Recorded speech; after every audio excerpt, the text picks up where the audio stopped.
All right. Good morning, everybody. So today we're going to finish off chapter four, hopefully. And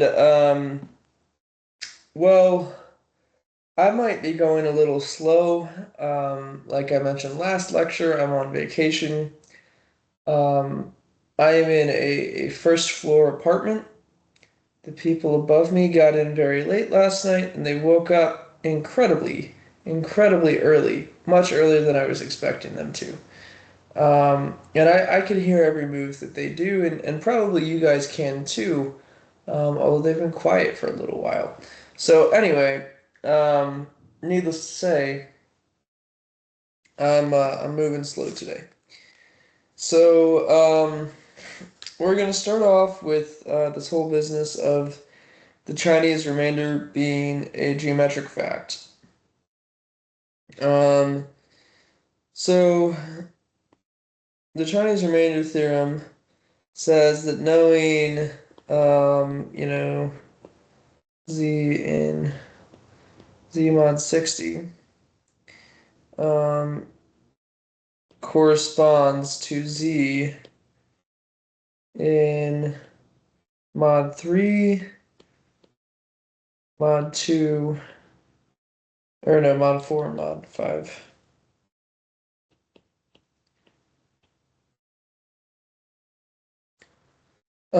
Here's how to see this in the language of schemes. Spec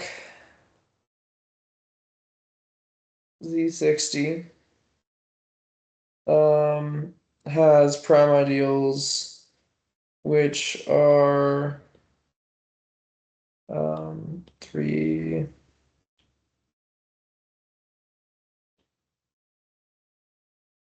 3, 2 with multiplicity 2, and 5. Um, and so they're all closed points as their maximal ideals. So the topology is the discrete topology. So what are the stalks? You can check them that they are Z mod 4, Z mod 3, and Z mod 5. The nilpotents at 2, right, like act as infinitesimal fuzz. So the global sections on the scheme, um, the global sections are open, or sections on the open set to, um,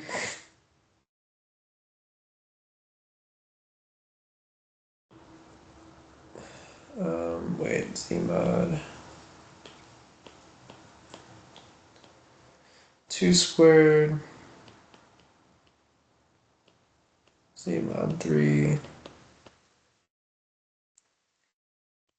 Z mod 5.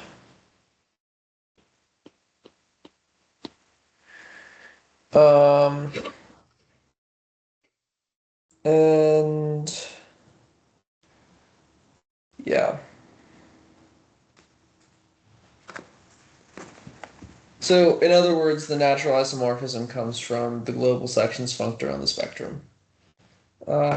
And so this is like it being a geometric fact. So this is just another formulation of the Chinese remainder theorem. Okay.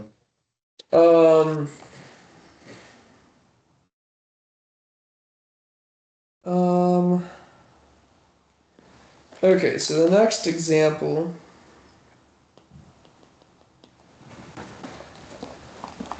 next example, here's an example of a function on an open subset of a scheme with some surprising behavior.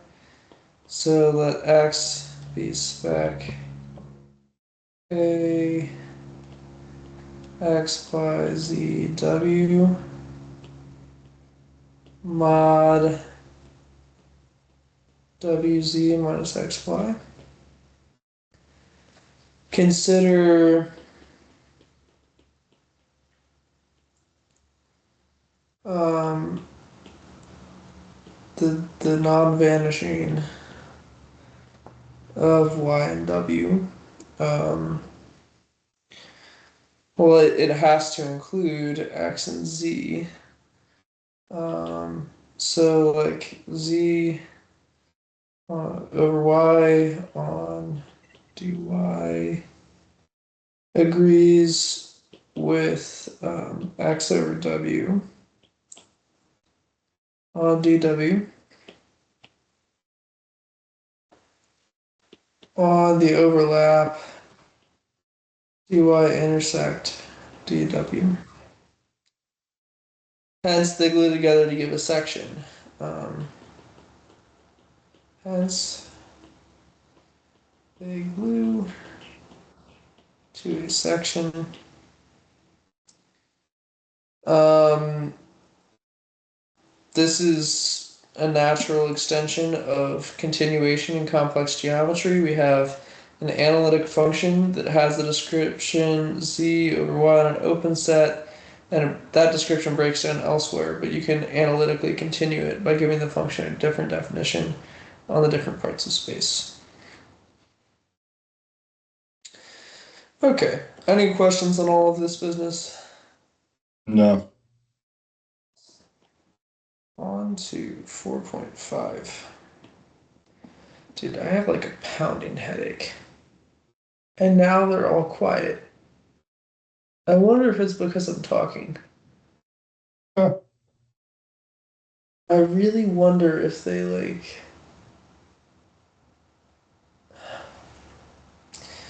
Whatever. I'll nap when they're gone today. Um, Let me get another sip of Red Bull. That's not going to be too conducive for the napping. Dude, I can sleep through anything. Except for Except them. people, yeah, except Right. for that. Dude, they kept, I don't know if it was a clothes hanger or what, but they kept dropping something metallic on the floor and it would like bounce around and go like clang, clang, clang, clang. That's rough. And I don't know what it was. It was maybe it was like an energy drink can. That was like what it sounded like bouncing around on the floor.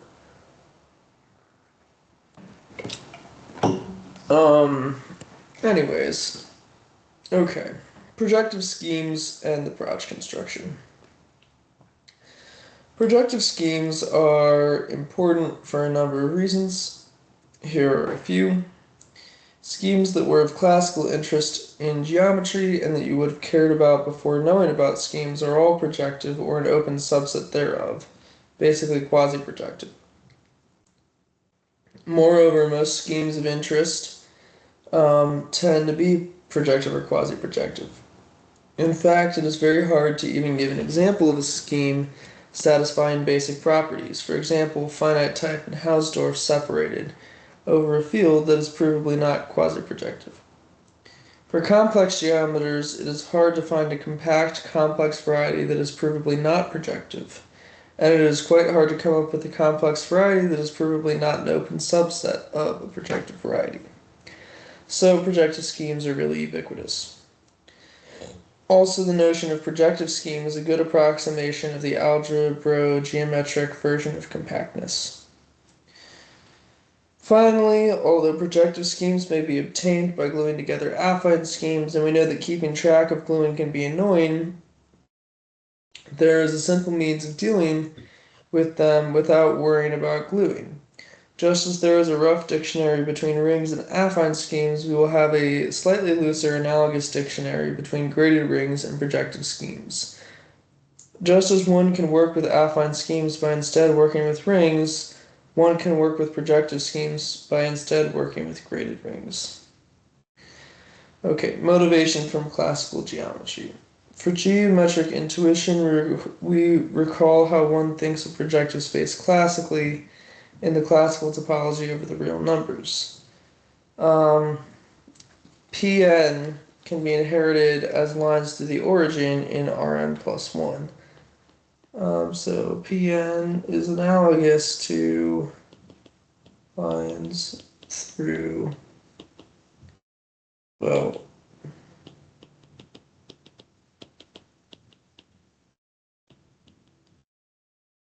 do you hear that? What? Okay, I guess it's not picking up by the mic. They're alive again, actively. Um, the subsets of Pn correspond to unions of lines through the origin of Rn plus one. And closed subsets correspond to such unions that are closed.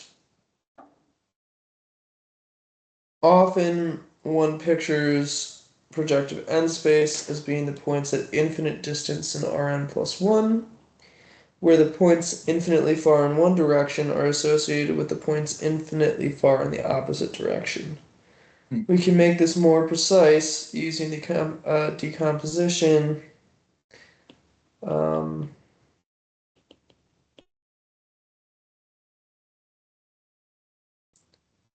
they are moving the bed. They are At dragging it across the floor. least I waited for morning to do that. Yeah. Um, anyway, this construction is very reminiscent of an algebraic topology construction. Um, but basically, the idea here is that there's an open subset identified with Rn plus 1. Um, Hmm. um, the points with last projective coordinate non-zero and the complementary closed subset identified with Pn. Um, Then, for example, an equation cutting out some set V of points in Pn will also cut out a set of points in Rn plus 1 that will be a closed union of lines. We will call this the affine cone of V. So, any EQF cutting out V in Pn will cut out points in Rn plus 1 that will be a closed union of lines called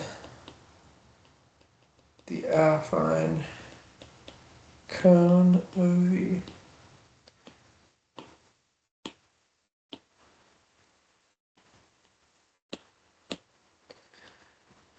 Okay. Then these equations will cut out some union of P1s. Um, these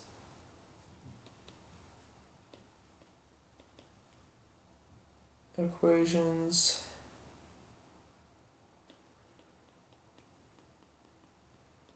will cut out.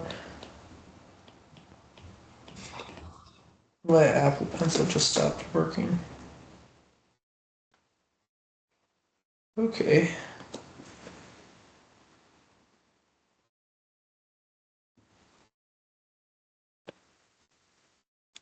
We'll cut out some. Tim, I can't see anything. Oh,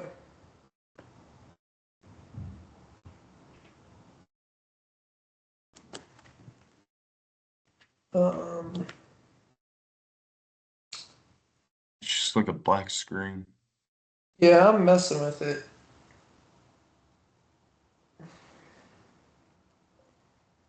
Okay, share screen.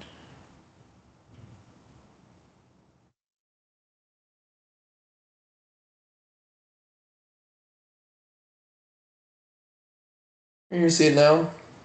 Yes. Okay, we'll cut out some union of,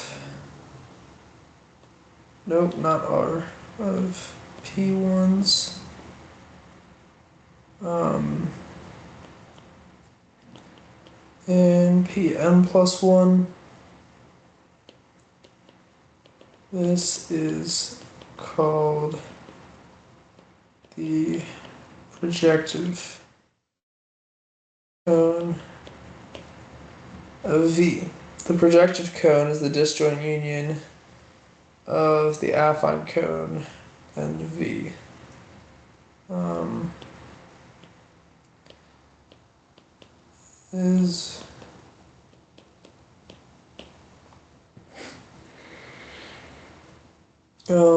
for example, the affine cone over x squared plus y squared is equal to z squared. Um, in P2 is affine cone. And I'm going to try and draw this.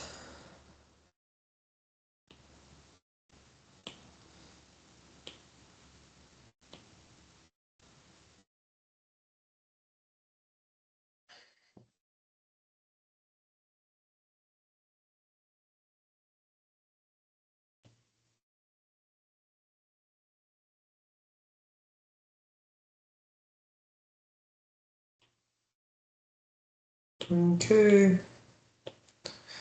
So the affine cone.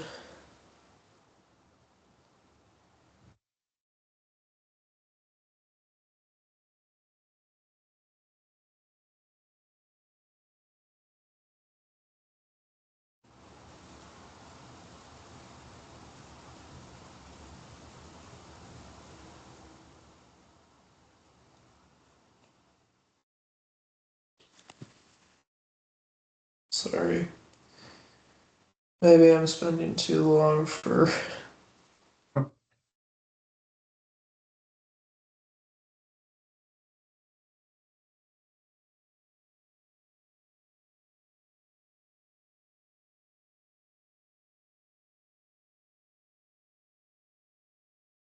Bro.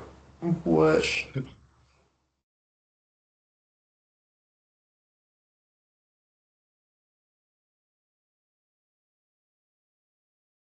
That's the affine cone. Um. Oh, never mind. Um. Okay. I think I'm picking colors that work for people who are colorblind. The affine cone is orange, and projective cone is blue.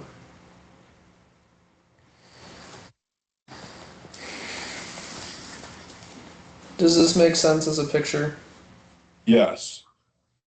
So the blue is on the sphere's surface, and then the inner line is really like a three-dimensional solid, right? Yeah. But those circles don't lie on the surface of the sphere. So like it includes all of the stuff. Okay. So first description of projective schemes. We will now describe a construction of projective schemes which will help motivate the proj construction. We begin by giving an algebraic interpretation of the cone just described, and more generally, getting some practice with transforming between sorry, projective coordinates and coordinates on the standard affine open subsets. We switch coordinates from x, y, z to x0, x1, x2 in order to use the notation previously established. For the next questions in P2 over K, Um, yeah. The big open set or coordinate chart,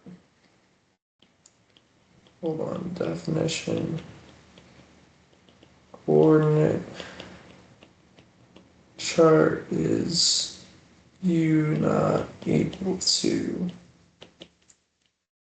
x naught, x1, x2, such that x naught is non-zero,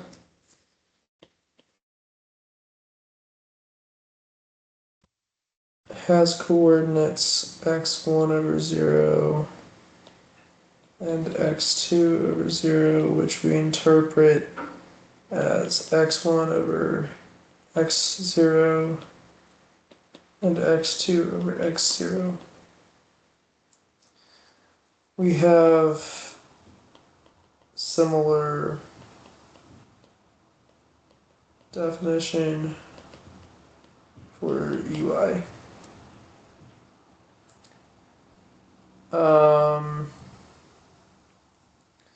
So just as an exercise, describing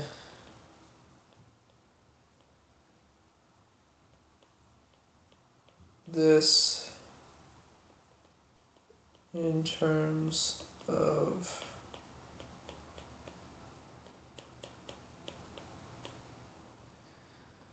um,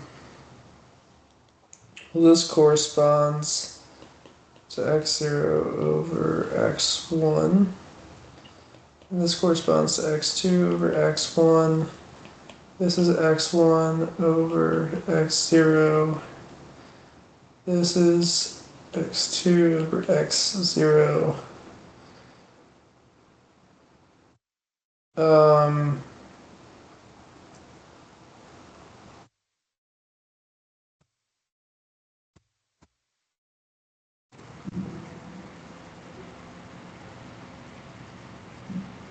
what does it mean describe it in terms of?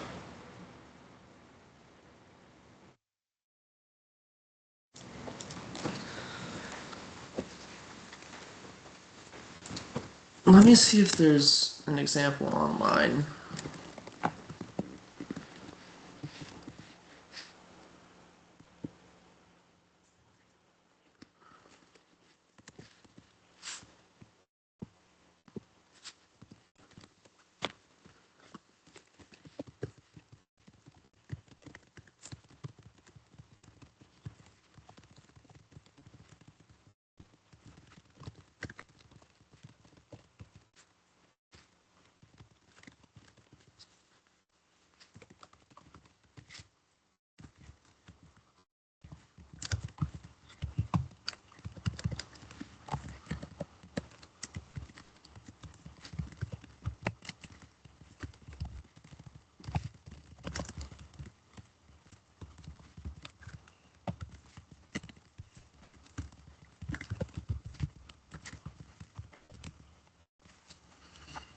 All right, Google, help me find something.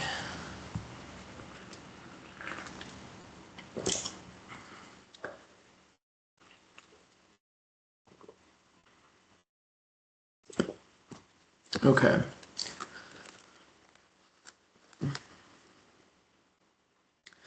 So this is the chart U1, this is the chart U0, which is conditioned, this is conditioned on x1 is non-zero, this is conditioned on x0 is non-zero, and then we want to express these things in, we want to express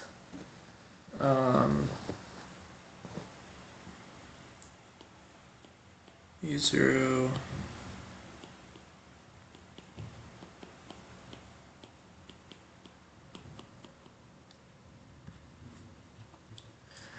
so x0 over 1 is equal to x naught over x1 is equal to 1 over x1 x naught, is equal to 1 over x1, 0. But then x2, 1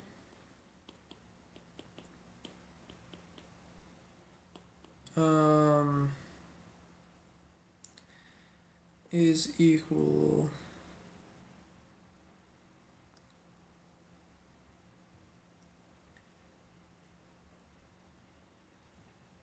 to homogenizing by x0, so we get x2 over x0 over x1 over x0 is equal to x20 over x10. So to change the coordinates, x01,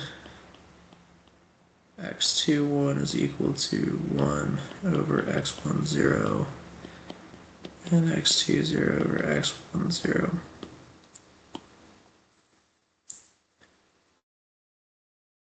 Okay. That makes sense.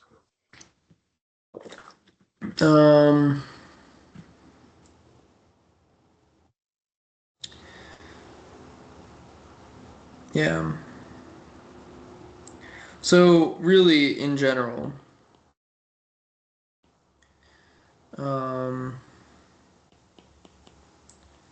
xi over j is equal to xi over k over xj over k on uj intersect uk. And so in this first example, x naught over x naught is just 1.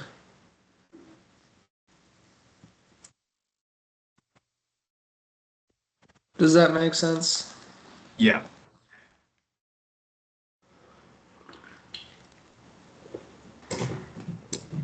Okay.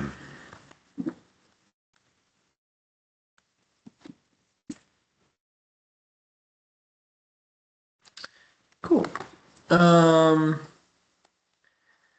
Okay, exercise. Explain how to define a scheme that should be interpreted as x naught squared plus x1 squared minus x2 squared equals 0 in P2K on U2.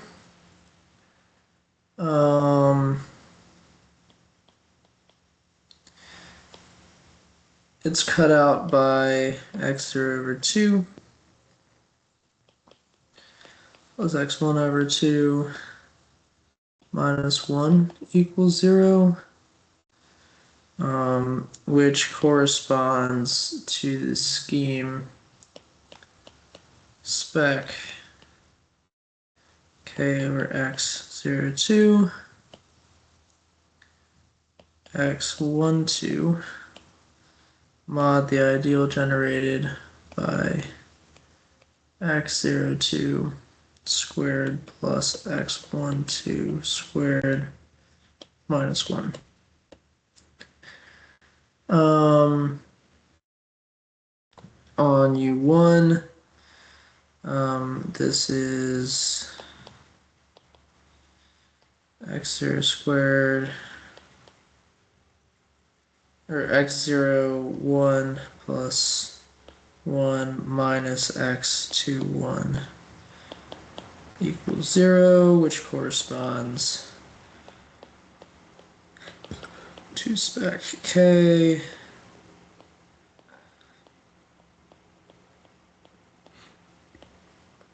mod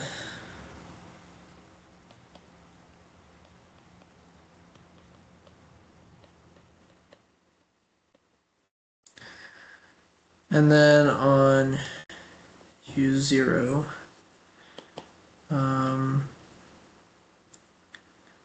we get 1 plus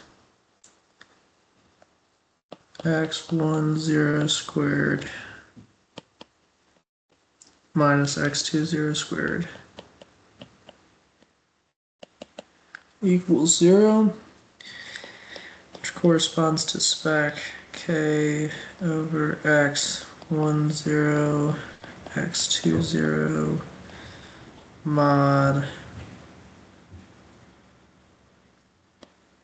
1 plus x 1 0 squared minus x 2 0 squared. And then showing that these three schemes glue together. Well, their intersections have to contain 0, so we want the intersection of these polynomials. And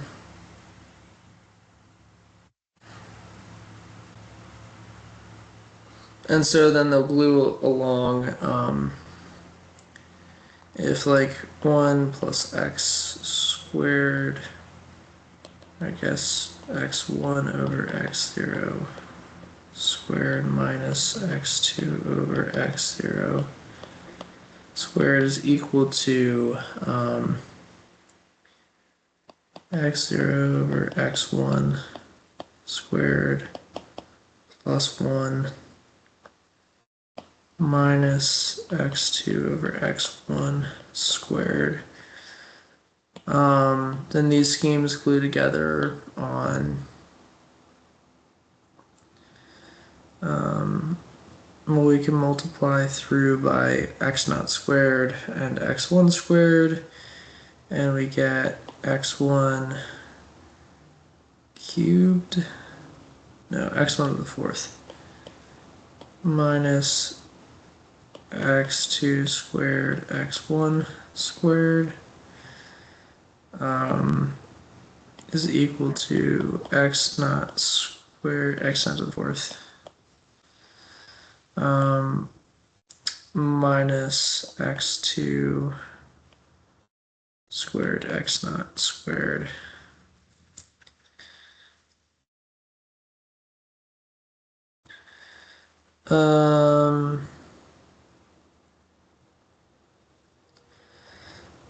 And so expressing this in terms of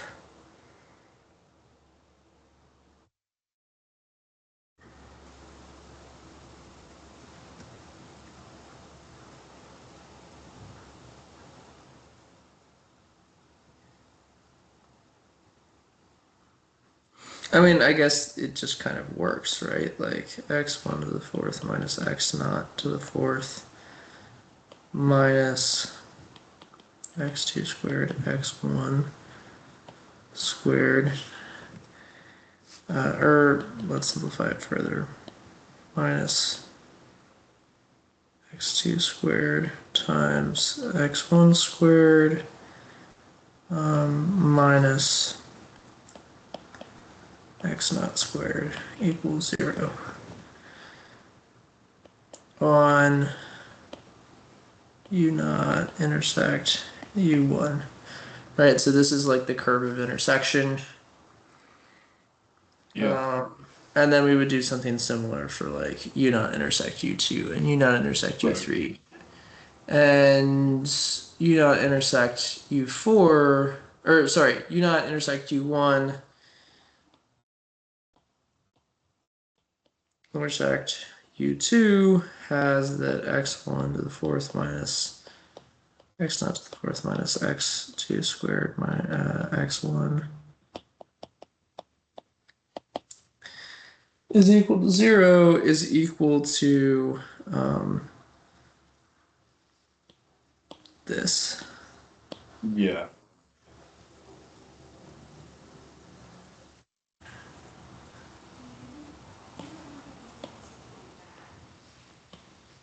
Which is x naught over x2 squared plus x1 over x2 squared minus 1, which gives us multiplying through by x2.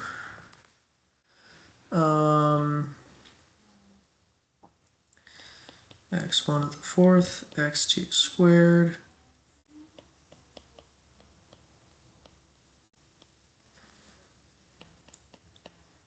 x2 to the fourth x1 squared minus x naught squared minus x naught squared minus x1 squared plus 1 equals 0. And then this is the triple intersection.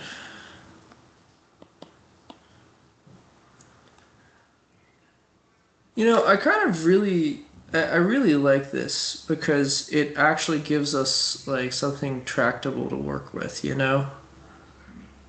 Yeah. There's something that's real nice about that.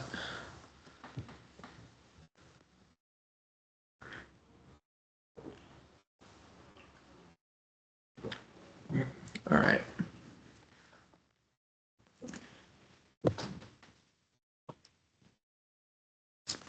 So, let's see. Obviously, we've collected. Yeah. Okay. And this is, of course, that they're all non-zero, right? So x1, x2, and x0 are all non-zero.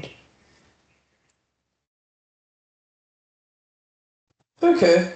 Um, Now for another exercise. Um, Describe all homogeneous polynomials in x0, x1, x2 that can be dehomogenized to x01 squared plus x to the fifth 20 equals 1. Um, so just expanding this out, this is x1 over x0 squared plus x2 over x0 to the fifth is equal to 1. We're going to go ahead and multiply by x0 to the fifth, and we're going to get x1 squared, x0 cubed, plus x2 to the fifth is equal to x0 to the fifth. Um, and then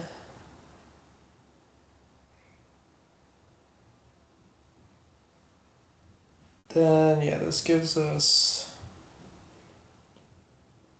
minus x naught to the fifth plus x1 squared, x naught cubed, plus x2 to the fifth is equal to 0. Um,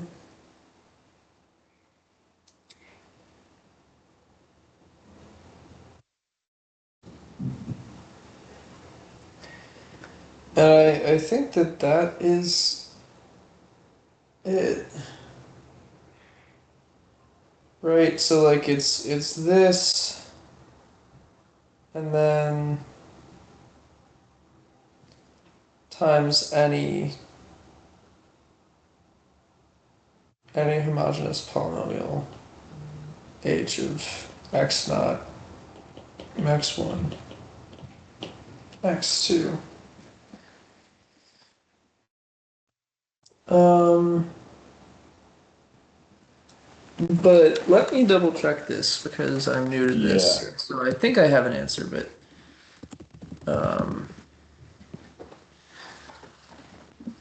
describe.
Let's see.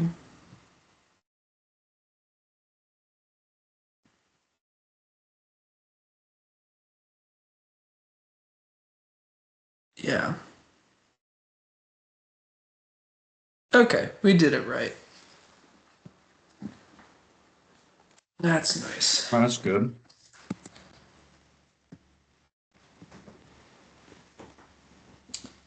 Um, okay, and what points, so part B of this problem, in what points do the vanishing sets of these polynomials meet the line at infinity for x not equals 0? Um, I think just x2 to the fifth is equal to x naught to the fifth, Wouldn't right? it be x2 to the fifth has to equal 0? Oh yeah, you're totally right. I was thinking that this was the only term, but yeah. Yeah, cool. Or rather, x2 to the fifth times h naught, or times h. But no, it would be x2 to the fifth because it's an integral domain. So cool. Okay. So exercise. Oops.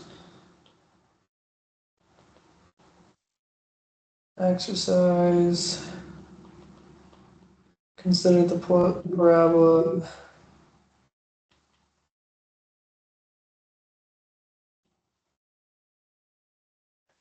How does it meet the line of infinity? What does this mean? So, okay, this is in u0. So what we're really saying is that x2 over x0 is equal to x1 squared over x0 squared. And so we're going to get that x2, x0 is equal to x1 squared.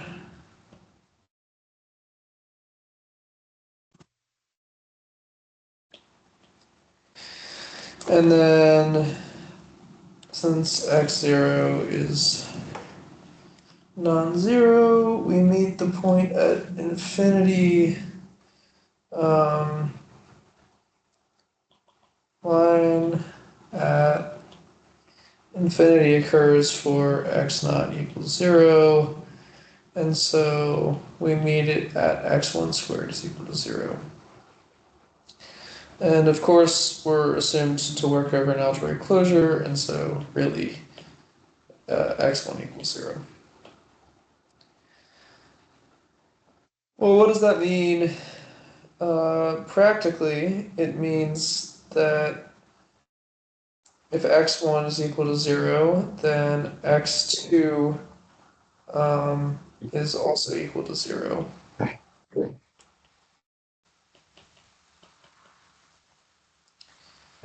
Um, and so then we end up getting 0 over 0 is equal to 0 over 0.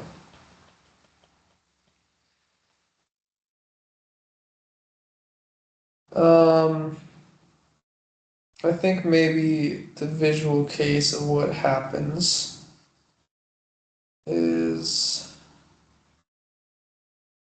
um,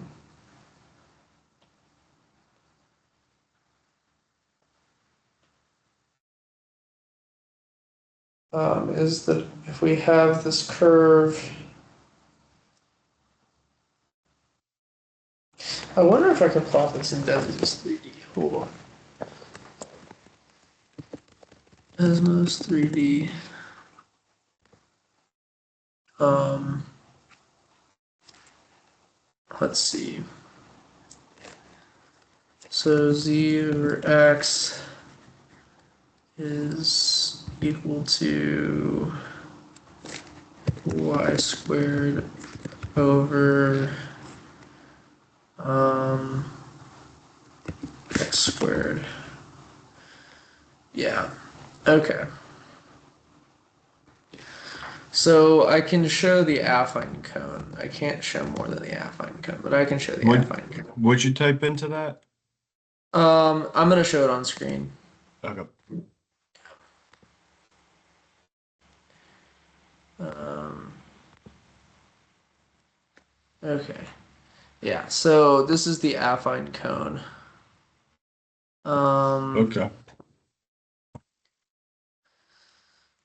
and so at y equals 0 and at x equals 0, we hit the point, or sorry, at y equals 0 and z equals 0, we hit the point at infinity. So on the x-axis. Um,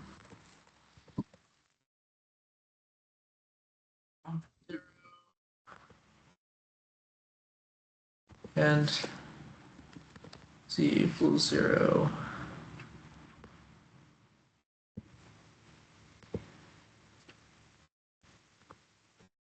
Yeah, so just on the x-axis. Why did that go to not be a... Okay. Anyways, yeah. So point at infinity, or line at infinity. And the intuition of this is it's the axis of symmetry for the affine cone. Oh, okay. At least I'm going to say that that's the intuition because I think that it is. Um,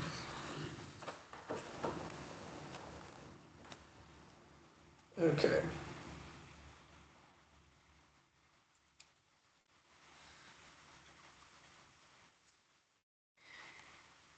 Actually, hold on. Before I start screen sharing my iPad again, let's visualize the surfaces we were just looking at.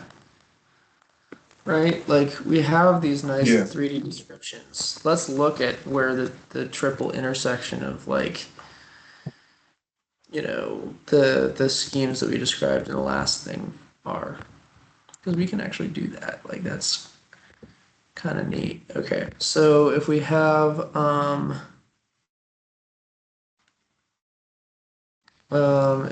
our U2 section,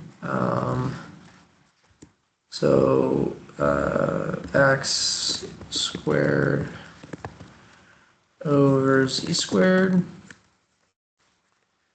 plus y squared over z squared minus 1 equals 0. And this is exactly what we would hope to see. And then, so that's our z section.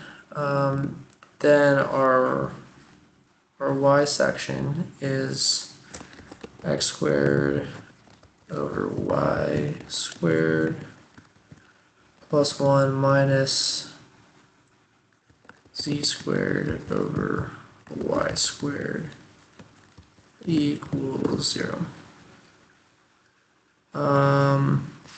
And that is almost overlapping, but not in very weird places.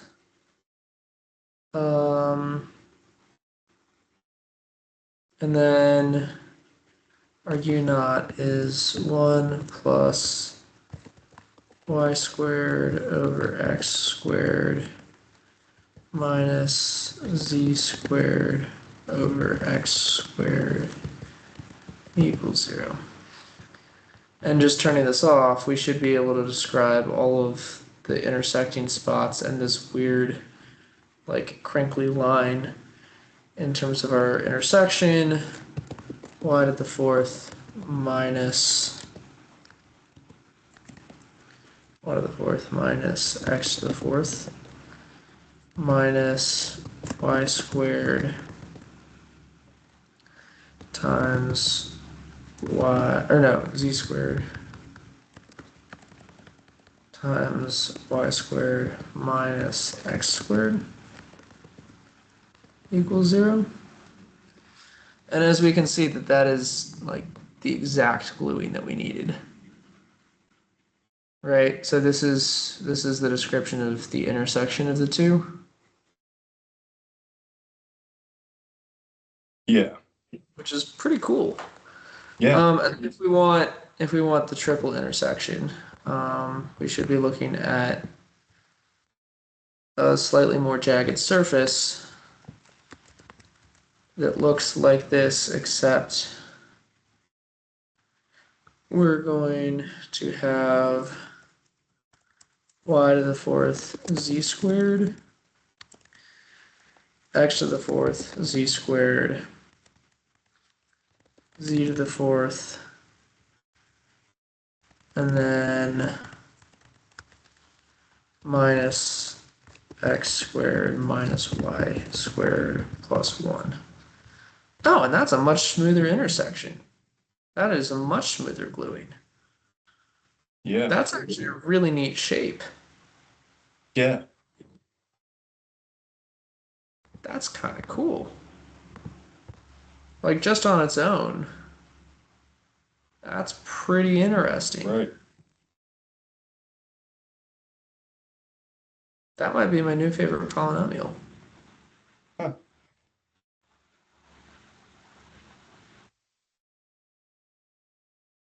That's so cool.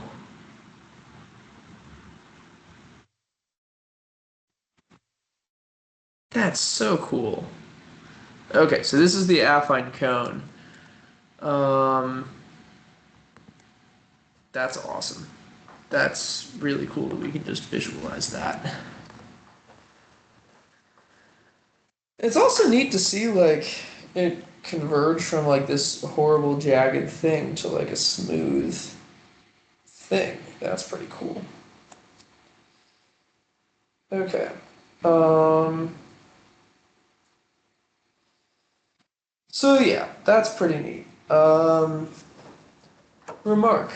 Degree D hypersurfaces in projective n space. So the degree D homogeneous polynomials in n plus 1 variables over a field form a vector space of dimension n plus d. Choose D. This is essentially the content of, okay. It is almost true that that two polynomials cut out the same subset of P n k if and only if one is a non-zero scalar multiple of the other.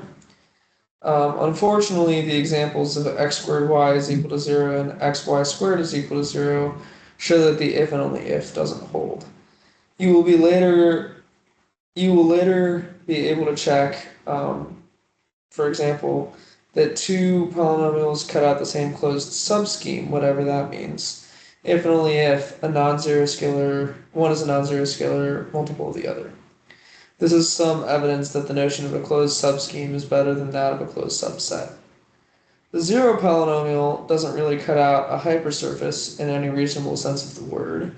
Thus, we informally imagine that degree D hypersurfaces in projective n space are parameterized by p to the power of n plus d choose d minus 1. This intuition will come up repeatedly. Um, yeah, and we'll define a bunch of geometric stuff. Okay, so generalizing the defining a projective scheme. Um, okay, so exercise. Given PNA on coordinates x naught through xn and homogeneous polynomials fi and a over x naught through xn. Um, make sense of the scheme. Um, cut out by Pn Fi. Um, well, we know it's going to be spec. Um, or I guess it'll be on UI xi is non-zero, and the scheme is spec a over or indexing set mod um,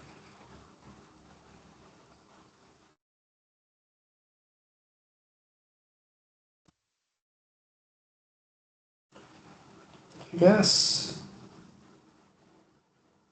fi and I, right? That makes sense. Um,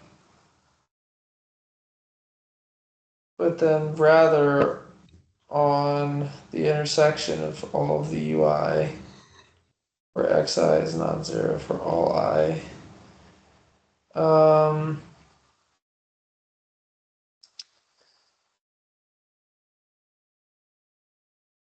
oh, it's going to be fi. We're going to call this fj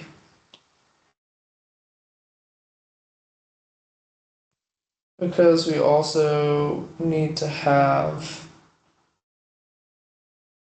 xi mod out because it needs to be non-zero, I think.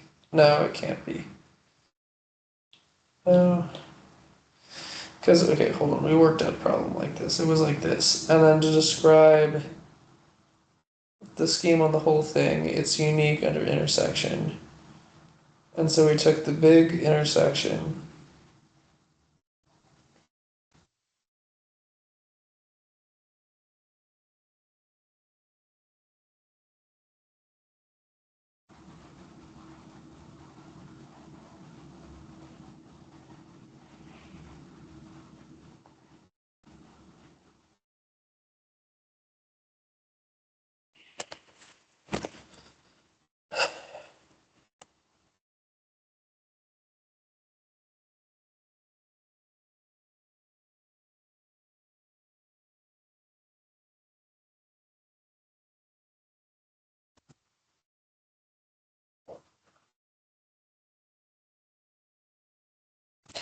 Oh, each one is fi or fj in terms of the thing that's non-zero as the homogenizing factor. Um, so hold on. Let me Google this to make sure I have the right intuition, but um,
yeah.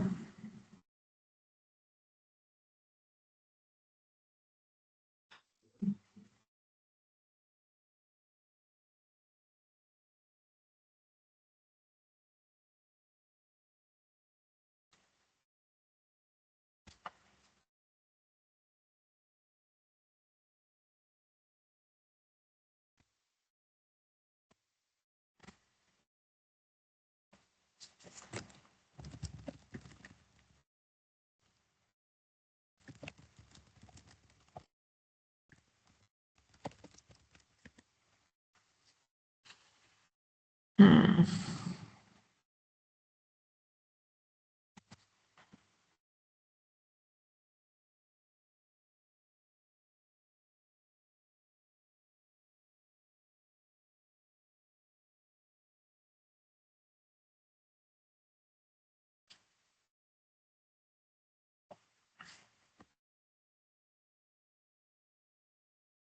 Yeah.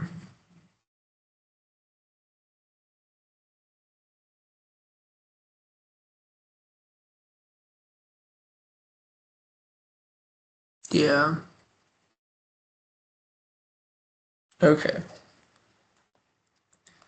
So on the intersection, it literally is just still the zero set of all of the polynomials. Oh, okay. And then you can just kind of work with that. Like there's an easy, according to Maths Exchange, it gets easier when we add graded rings in the Okay. next line. This could definitely be taken as the definition of a projective A scheme, but there's just kind of a nicer way to formulate it with Z-graded Yeah. rings. So,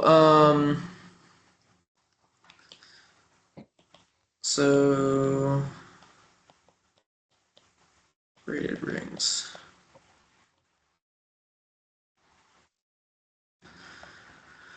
Okay, definition. A Z graded ring is a ring S bullet indexed over Z of Sn. The subscript is called the grading, where Sm product Sn um, is not just isomorphic, is. No. Is isomorphic. So clearly S0 is a subring. Um, S0 is a subring. Um, each Sn is an S0 module. And then S bullet is an S0 algebra. Suppose for the remainder that S bullet is a Z-graded ring. Well, elements of some individual Sn are homogeneous elements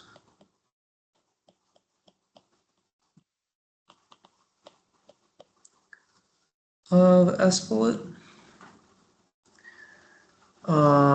An ideal I of S bullet is a homogeneous ideal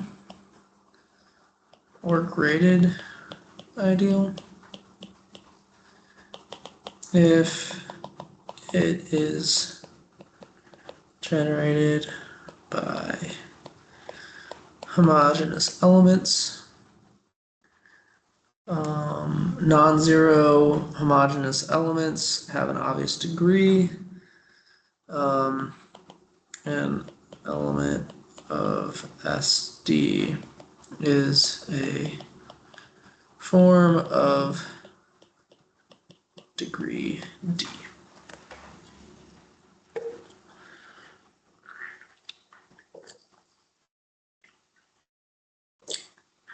Okay.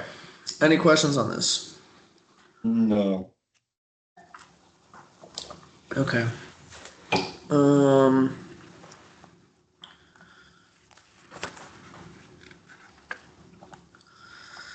so as an exercise, well, I guess I'll say this is a theorem.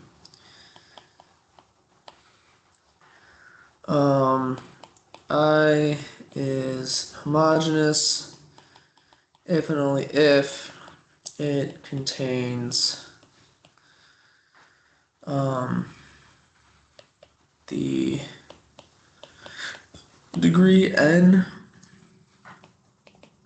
piece of each of its elements for every n, i.e., I can be decomposed into a graded ideal.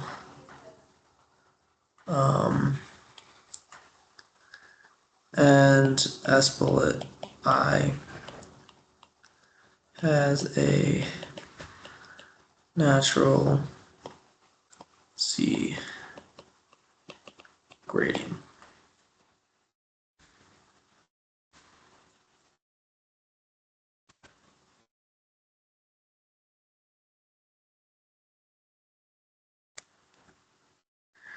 Okay.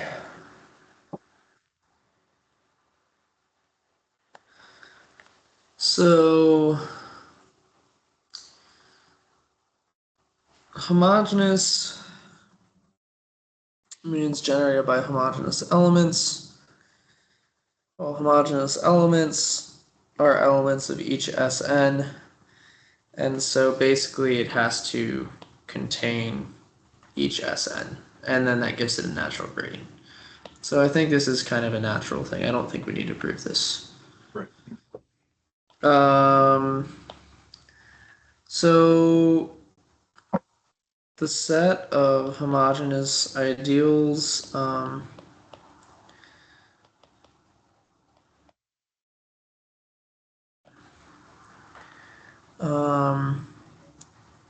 is closed under product, intersection, and radical. Okay, this is a little more difficult, but not much. So, if I1 or if IA is the sum of IN for N and Z, and IB is equal to the sum of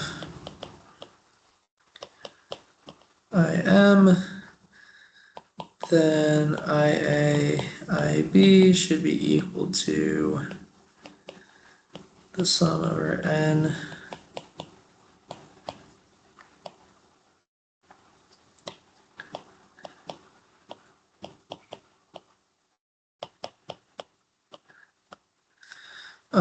which should really be equal to the direct sum of N and M and Z of I N plus M. So then under intersection, IA intersect IB is equal to the sum over N equal M in Z of IN. And then radical is the set of A and S bullet such that there exists R, Z, A to the R's and S, or is in I.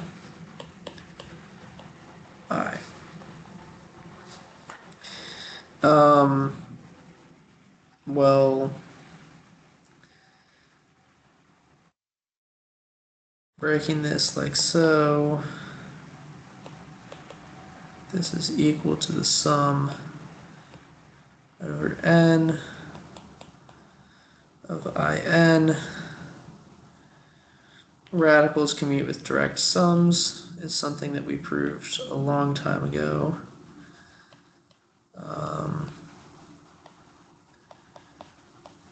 And of course, each n-dimensional ideal has a radical. And this is exactly what we would hope it would be.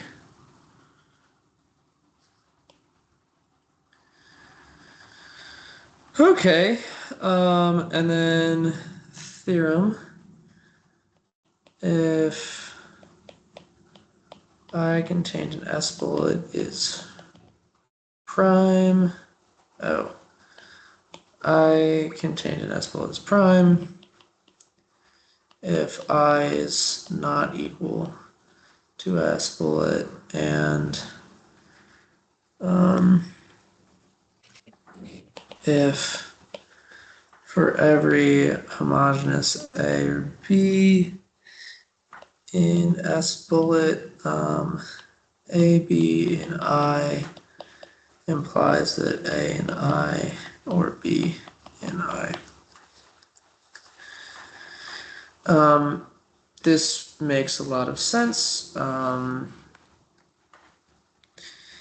This is like a theorem slash definition. Like our general definition of a prime ideal is I is prime if is generated by irreducible components of S bullet. Well, those components are homogeneous.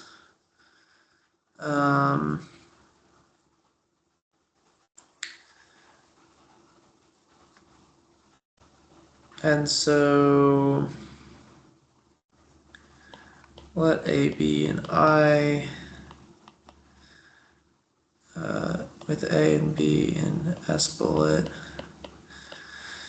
homogeneous.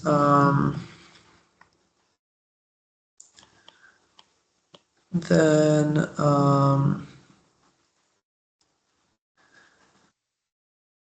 we want to show that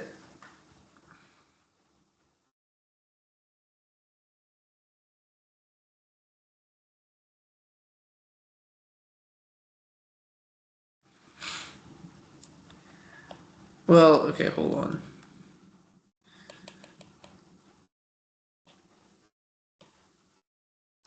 And let A and B be specifically prime elements. Then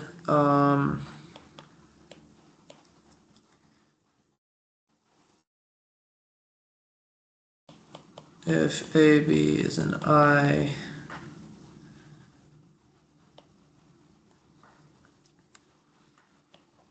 and A is an I, A must be a generator.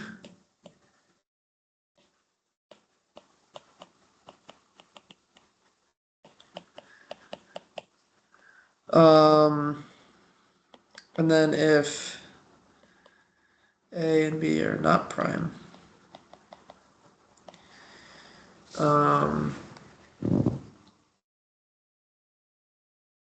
then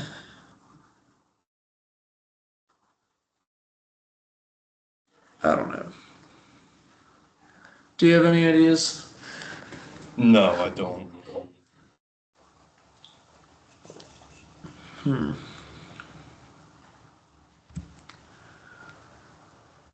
I don't know. I'm willing to bump this one off and think about it later.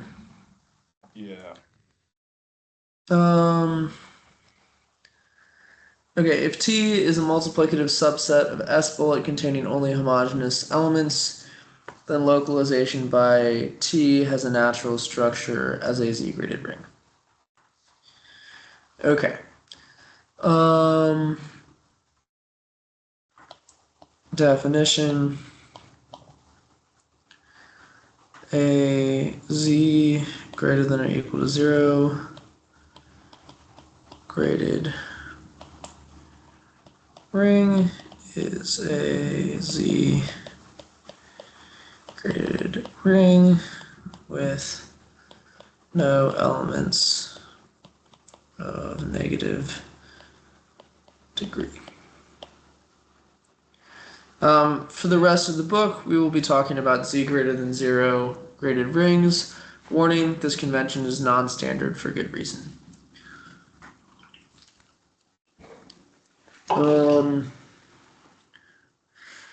Okay. Yeah.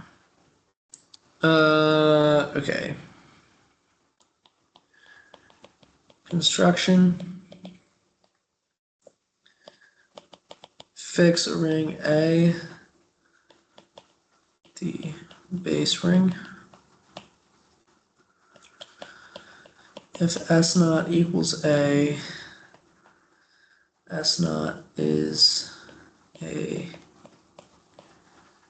graded ring over A.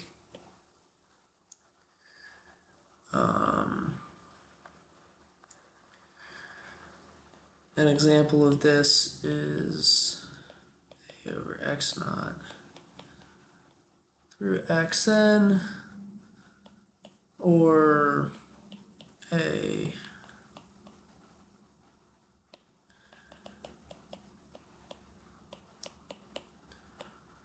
over I,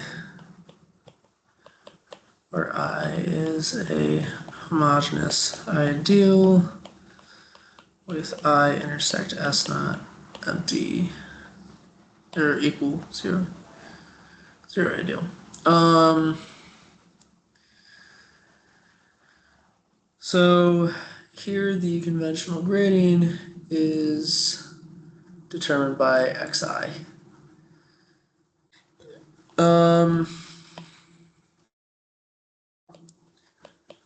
S, which is the I greater than 0, Si is, oh sorry, S plus, is the irrelevant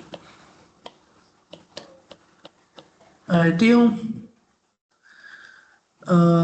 If the irrelevant ideal is finitely generated,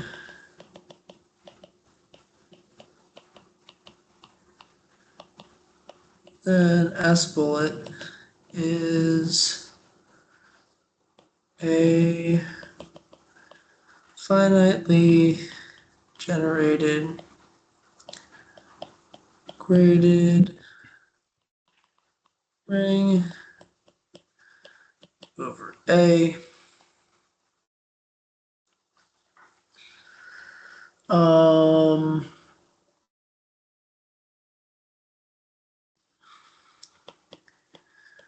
If S bullet is generated by S1 as an A algebra,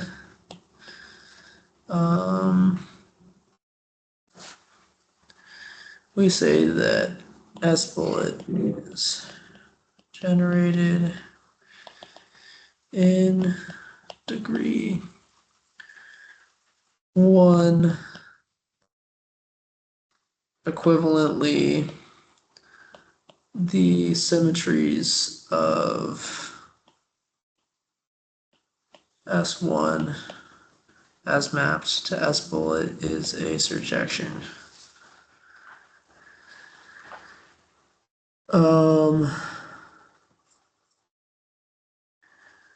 Yeah. Okay. Theorem S bullet is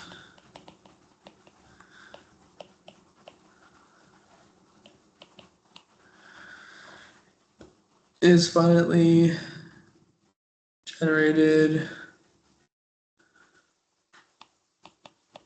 graded over A if and only if S bullet is a finitely generated A algebra where A is equal to S naught.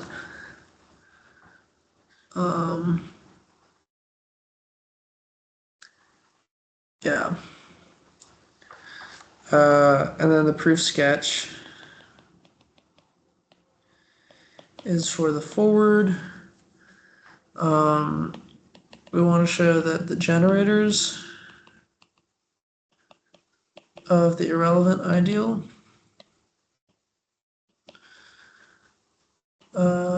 generate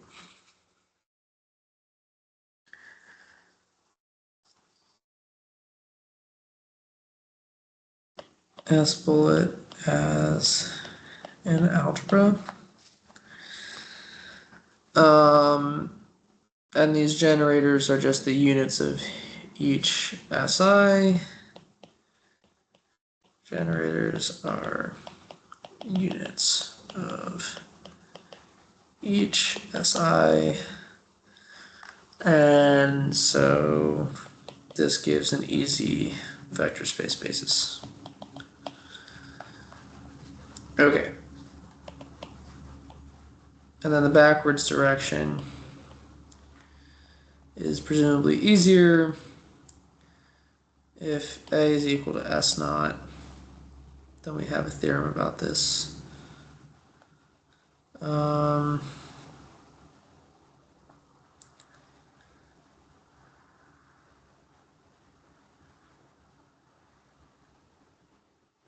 we want to show that S bullet is finally generated graded over A.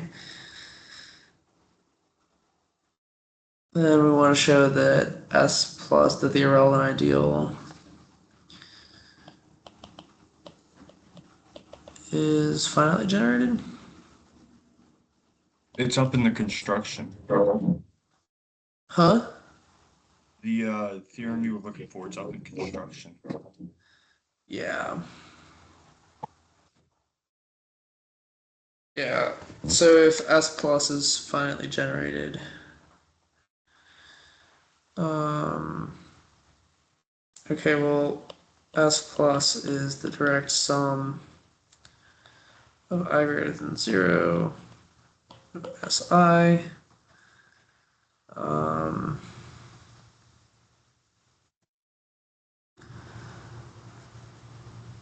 but then this is over.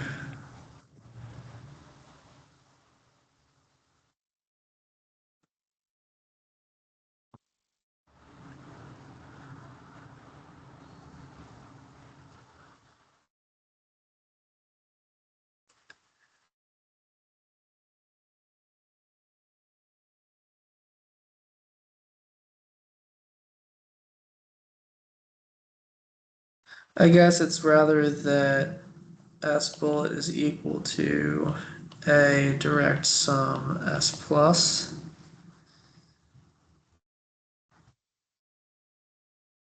And A is clearly finitely generated. So pick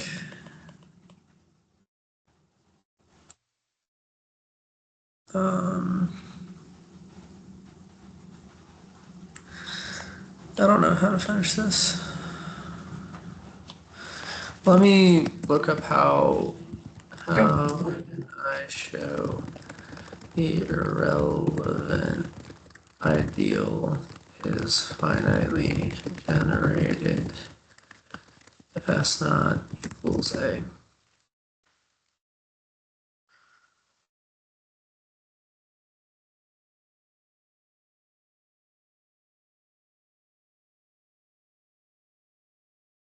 Hmm.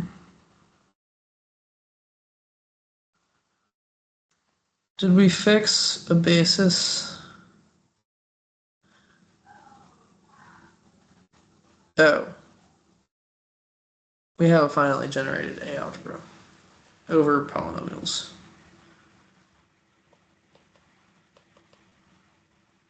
X1 through Xn has X1 through Xn generating S plus. That's okay. That was the easiest thing ever. Um, still a proof sketch. Like this is very informal, but yeah. Is that clear how that works? Yeah, This is the A algebra that is finitely generated. right.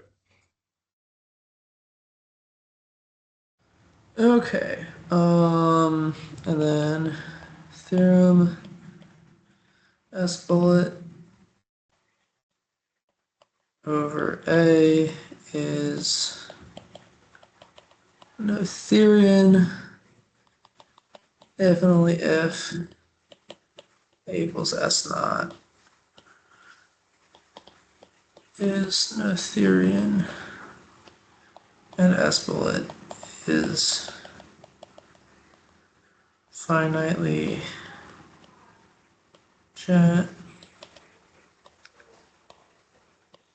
generated. Um, okay.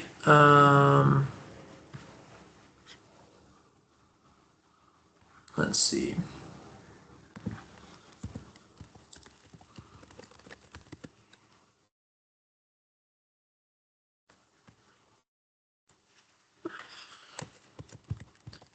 I always, um, the Noetherian ring is ascending chain. So proof, I guess, forward direction.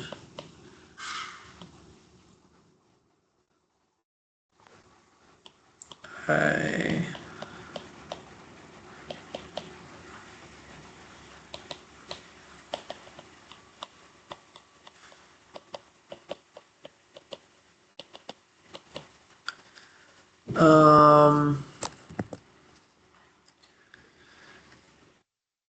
for I homogeneous ideals of S bullet. Well, S naught equals a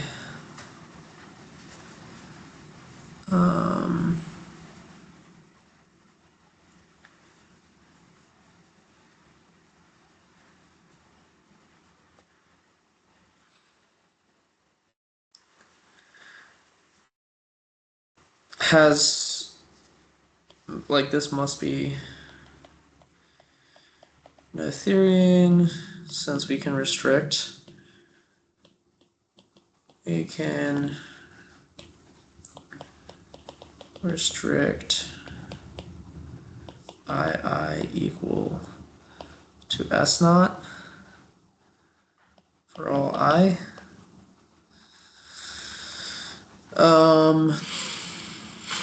And then S bullet is finitely generated, basically by definition of Noetherian. Really by Hilbert's basis theorem.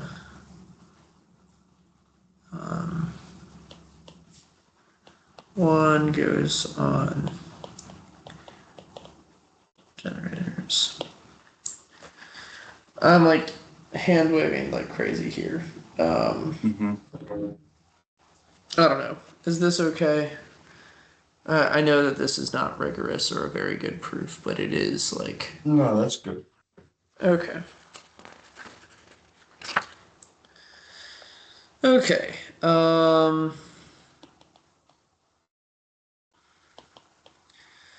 now for the proj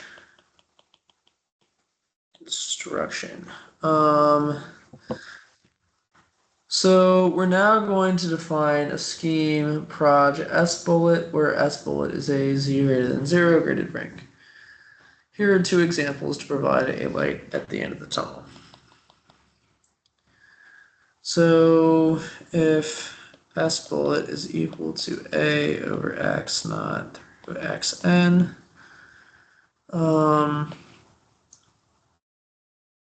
then proj S bullet is projective n space over A.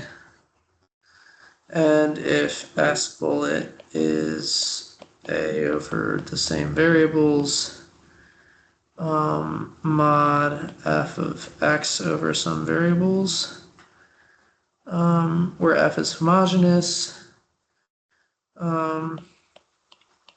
get a vanishing ideal.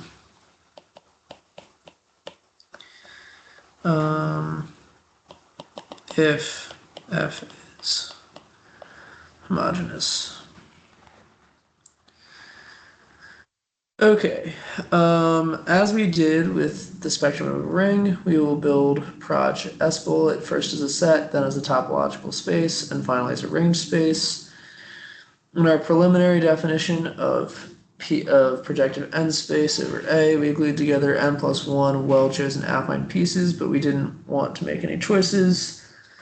So we do this simultaneously, considering all possible open affine sets. Our affine building blocks will be as follows for each homogeneous. So hold on.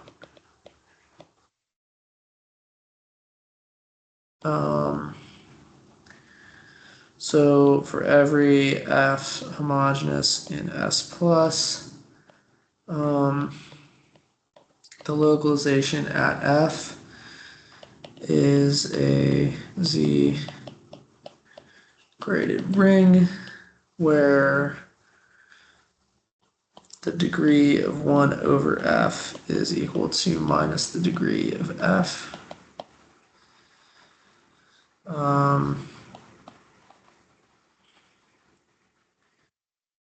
Then consider spec of S bullet localized at F, localized at 0. No, it's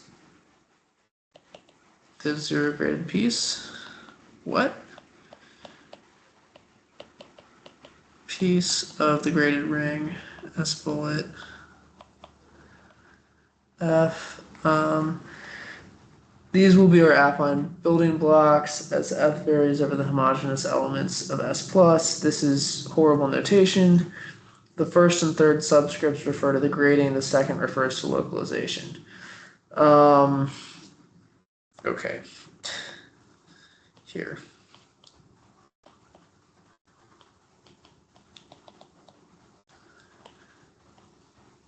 Oh.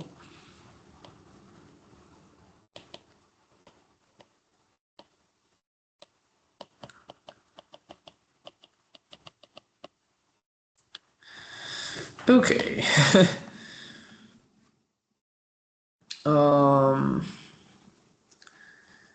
As motivation for considering this construction,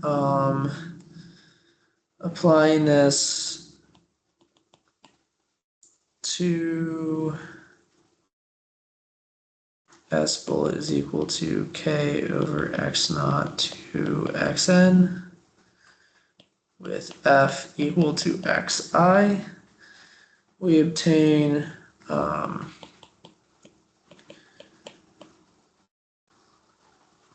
nope, that's actually bad. X1 over I, Xn over I, mod Xi over I minus 1.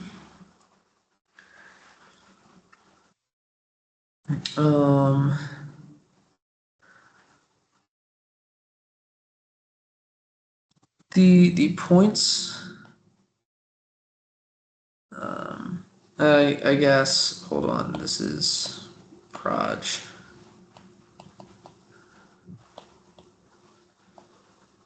S bullet.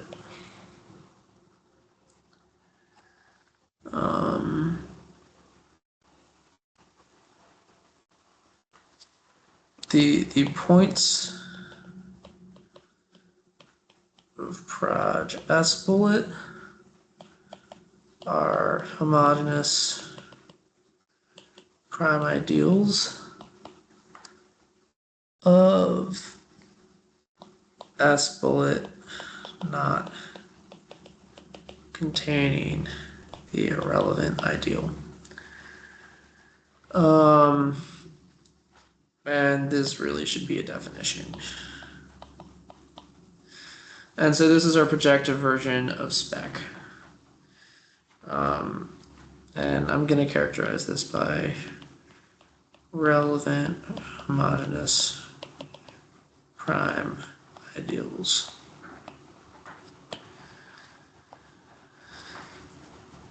Okay.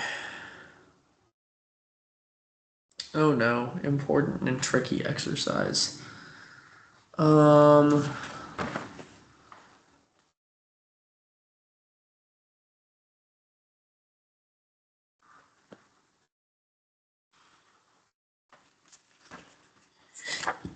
Okay.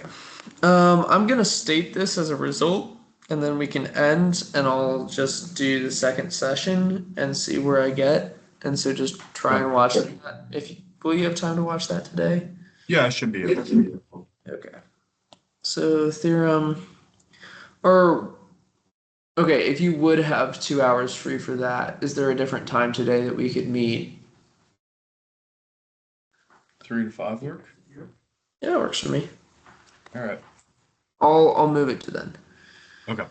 So then theorem, if f in S plus is homogeneous, then one, there exists a bijection between prime ideals of S bullet localized at F0 and homogeneous prime ideals of S bullet F. Um, Proof sketch. We want to show that if A is C graded with a homogeneous invertible element F in positive degree, there exists a bijection between prime ideals of A naught and homogeneous prime ideals of A. Um, Basically, this is accomplished by forming the ring map A naught to A from each homogeneous prime ideal um, prime. There exists P naught equal to P intersect A naught. Um, this is direction one. The other direction is for each prime ideal of A naught. Show that P is equal to the radical ideal of P naught A bullet is prime in A bullet. Wow. Okay. Yeah, that is a sideways tricky thing. And then part two of this theorem is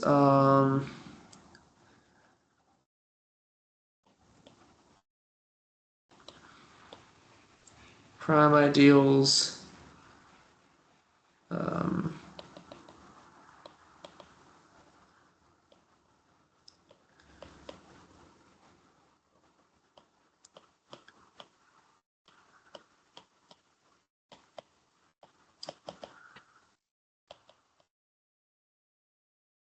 is a subset of Proj S bullet. Um, and so the idea is that the corresponding of the points of Proj S bullet with homogeneous prime ideals helps us picture Proj S bullet. For Okay. example, we have S bullet is a z-graded ring over three variables. Then we picture the homogeneous prime ideal generated by z squared minus x squared minus y squared first as a subset of spec S bullet, which is a cone.